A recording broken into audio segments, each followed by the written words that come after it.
What we're going to talk about now is going to be one of the main things that we're going to utilize for low core engagement. We're going to talk about our planks here a little bit. So the first thing we're going to do, we're going to kind of assume the position. Things we're going to talk about first, before we get into the actual plank, we're going to talk about a little bit we call pelvic positioning. So a lot of times our plank position begins to get a little more back dominant than we would like. So what we're going to do first is we're going to do a little bit of a regression, just working from a plank position from our forearms and our knees. A lot of times people have a tendency to overly arch their back here.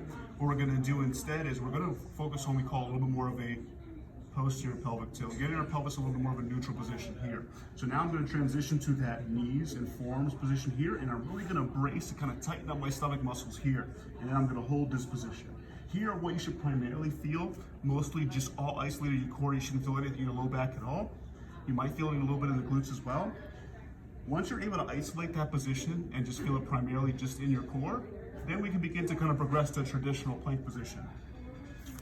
We'll then go to a forearms and feet position. Here, same thought process applies. I don't want my butt in the air and arch back. I want to make sure I keep that nice neutral position here.